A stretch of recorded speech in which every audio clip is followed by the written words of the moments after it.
Infosys, well, it's not down much actually. It's just down about 0.36%. But that's pre-open. Let's see if that's how it actually prevails in the actual opening as well. But the stock that is down is ICICI Bank. That's down 8%. And this move actually started yesterday in last hour.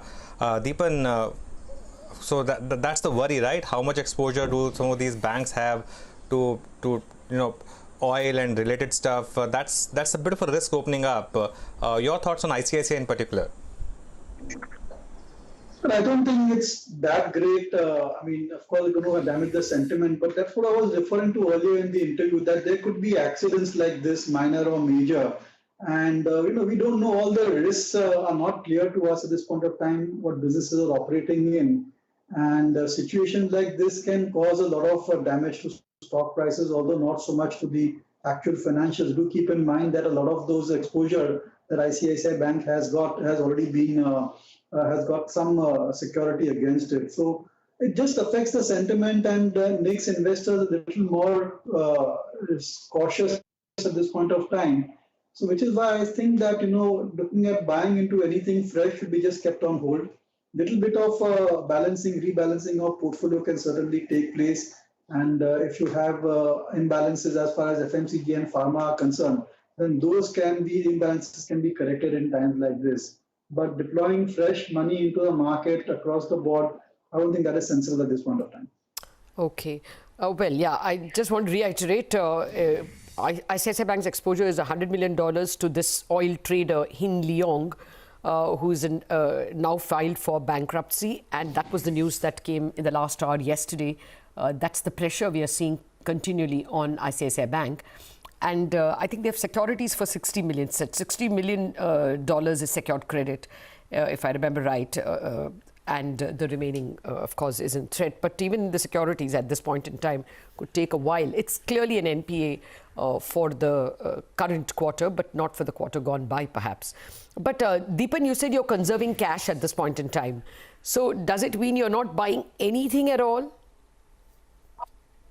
No, I think that what we are trying to do is to churn the portfolio. Wherever opportunities are there, whenever we see that some stocks have rallied, like sometimes even Indigo rallies, sometimes some of these stocks that are going to be deeply impacted, they also have intraday rallies. So those rallies we are trying to take advantage of, lighten up positions over there. And obviously, like most investors, we are underweight pharma, we are underweight FMCG or healthcare. So that is where we are adding. Net, just remaining cash positive, keeping the cash levels at the same level and looking for opportunities within the spaces which we feel that have a clear runway going forward for the next 2-3 quarters or so. The usual names being in pharma, it could be in FMCG or even in healthcare for that matter, because they'll be first off the block in terms of reporting earnings, which are somewhat normal. And also their sentiment has improved, which will have a positive impact on the price to earnings multiple. And in any case, these companies do not have a large floating stock or large market capitalization. So you could see a lot of investors getting into that trade, which has still not yet get crowded, but could soon get crowded. But by the time stock prices would have certainly rallied 15, 25, 30% also from these levels. In fact, talking about stock prices that have rallied 15%, Tata Motors is one of them, Dipan, 15% up in the month of April. Motherson Sumi is the other one as well.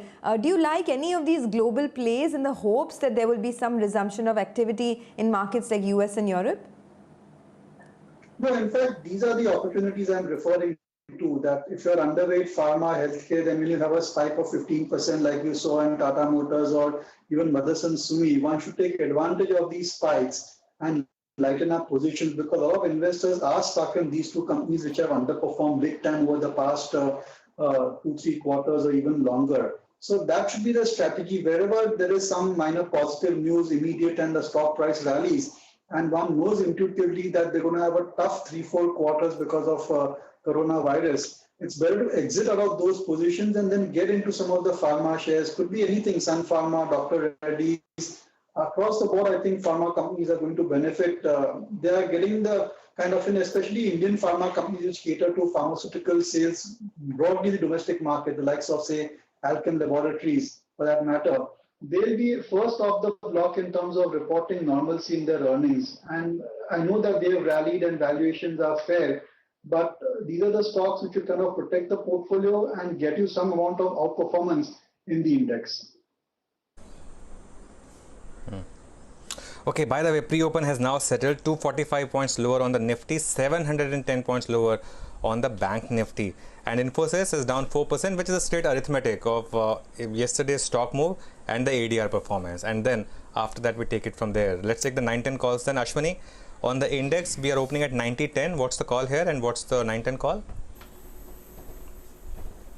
See, on the index, you should look to short the moment you see some sort of small upside. Otherwise, JSW Steel is a sell with a stop of 172 and look for target of 160. Okay, Sudarshan, what is your 9-10 call? Well, maintain a positional short in the Nifty, which is simply by buying put options. And for the day, it's the same. You have to look for a rally and look to go short there and an intraday trade. Torrent Pharma is a buying opportunity. Hopefully, the gap down will bring a slightly lower level for the stocks, pharma stocks. So buy Torrent Pharma with a stop at 2260 and a target at 2370. Okay, by the way, keep an eye also on Bajaj Finance because it looks like this will be one of the stocks which will break the recent lows, the recent closing lows. So let's see. Mitesh, what's your 9-10 call? Yeah, Anuj, I would take a shot on Grasim with a stop at 531 for targets of 500. Well, actually, it's looking quite bad for the Nifty Bank, and the bigger culprit is ICICI Bank at this point in time.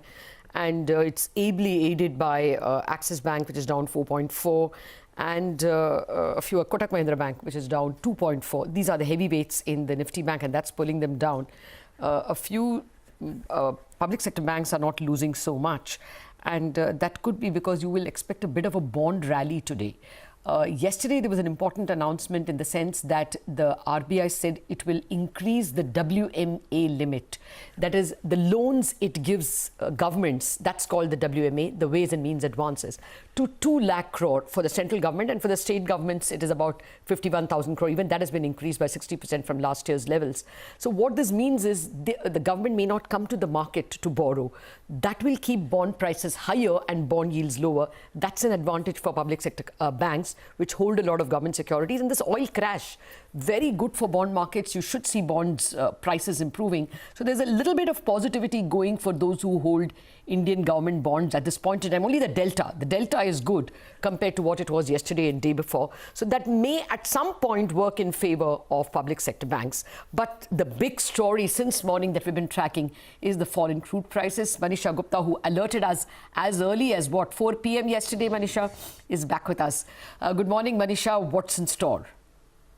Well, usually when one month transfers to another month, we don't even notice because it converges with the spot market and the next month takes over quite smoothly. But yesterday clearly was a history in making when you saw the U.S. crude prices fall all the way from $18 off a plus to minus 40 on the negative side. So, riding a downhill there. But the point also is that as the futures converge with spot, there was lack of demand. The storage is being filling up. And there was basically no demand at all, and that led the prices down. The other point really has been that the U.S. fund ETF saw record inflows on Friday, almost at $552 million there. So that also it was a long squeeze basically, and that led to a decline in the crude prices. But as you wake up in the morning today, and as the May is due for expiry, June is nearly 3% on the higher side and holding above $21 per barrel. Yes, there are concerns. There is still no demand. The coronavirus-led shutdowns is basically led the demand decline by 30%. It's at a 25-year lows. There are going to be concerns in this month and perhaps next month as well. So yes, on the highs, there could be still some selling coming back. But I really believe that what we saw yesterday on an expiry day is something that the markets would not see being repeated yet again. Okay, thanks a lot, Manisha, for that. We still have some time to go before the markets open. Dipan, I wanted your thoughts on cement companies. ACC comes out with their numbers today. And of course, the quarter has been weak. But do you like this space? Do you like any stock here? No, not really. I think that they will also go through startup pangs, and demand may be constrained for many months as activity pickup will take time. And I think that real estate sector is again going to get badly hit because anyway they were in a sort of a problem zone, and now I think they'll go into a crisis zone. Also, I think commercial realty, which was one of the good spots within the real estate, may also be impacted because of this work from home concept, which is gaining momentum. So keeping these two trends in mind, I think construction activity is going to get affected. And even state governments, in order to conserve their resources, may postpone or delay or even cancel certain outright infrastructure projects. So keeping in mind, I think the cement demand seems to be extremely blurry. And doesn't matter what the cement companies report for the March quarter, that is the historical quarter gone by. I think they have tough challenges going ahead. So I would like to remain neutral to underweight in cement sector at this point of time. Okay. Okay, just about 30 seconds left for markets to